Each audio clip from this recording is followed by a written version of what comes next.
पहले सवाल में हमें बहुपद पता है, बहुपद के तीनों शून्यक पता हैं। इन शून्यकों के में ए और बी दिए गए हैं, उन ए और बी के हमें मान ज्ञात करना है कि ए का मान कितना है और बी का मान कितना है।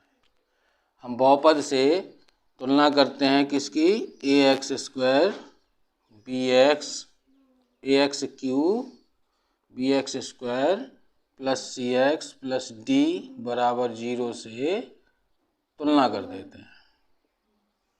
ठीक, तुलना करेंगे तो ए बराबर हमें प्राप्त होगा 1, बी बराबर मिलेगा -3 और सी बराबर मिलेगा 1, डी बराबर भी मिलेगा 1। शून्यक हमें ये दिए गए हैं, ये है ना। एक काम करते हैं, इस वाले को यहाँ से हटाते हैं और कैपिटल लेटर में लिखते हैं, क्योंकि यहाँ छोटे अक्षर लिखे हैं। वो छोटे अक्षर तुम्हारे में ये रहेगा कि ए का मान तो आ गया, बी का मान तो आ गया, ऐसा नहीं। यहाँ पे हम कर देते हैं कैपिटल लेटर में, ठीक, ताकि किसी प्रकार का भ्रम पैदा ना हो। ए एक्स स्क्वायर बी एक्स सी एक्स और डी। अब ए का मान मिल गया 1, बी का मान मिल गया -3, सी का मान मिल गया 1 और डी का मान मिल गया 1। इस बहुपद से इस बहुपद की तुलना करने, ठीक है। अब शून्यकों का योगफल क्या होता है? शून्यकों का योगफल क्या होता है नेहा? माइनस का b बटे a होता है ना। Alpha plus beta plus gamma बराबर, इससे रखेंगे तो कैपिटल का b हो जाएगा और कैपिटल का a हो जाएगा। यहाँ से देखो अल्फा का मान a माइनस b है ना, बीटा का मान a, गामा का मान a प्लस b बराबर, यहाँ से b का मान -3 है तो -3 a का मान 1, ठीक। b और b कट गया, 1 2 3 a कितने हो गए? 3a बराबर माइनस माइनस का हो गया प्लस का 3, a बराबर 3 बटे 3, 3 एकम, तो a का मान आ गया 1। एक मान हमें प्राप्त हो गया। दूसरी बार में alpha beta beta gamma gamma, alpha का मान होता है c बटे a, होता है ना।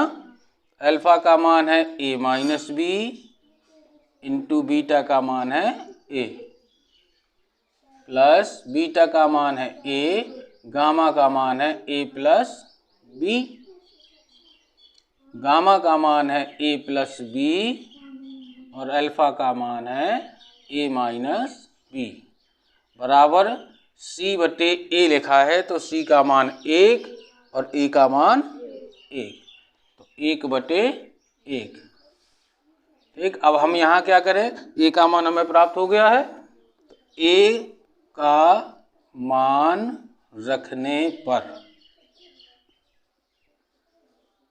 रखें a का मान, a का मान हमने यहाँ रखा 1 है ना, तो 1 माइनस b गुणे 1 धन 1 गुणे 1 धन b हुआ ना। यहाँ रखें 1 धन b 1 ऋण b बराबर 1, 1 का भाग 1 में करेंगे कि ही आएगा, इसका गुणा करा देते हैं तो 1 यहाँ लगे 1 ऋण b धन 1 धन b होगा ना। यहाँ से इसका गुणा करें, एक सूत्र पढ़ा तुमने a² + b² वाला, पढ़ा ना एक बार धन में एक बार ऋण में, तो 1 का वर्ग करेंगे तो 1 ही आएगा, माइनस का बी स्क्वायर बराबर 1।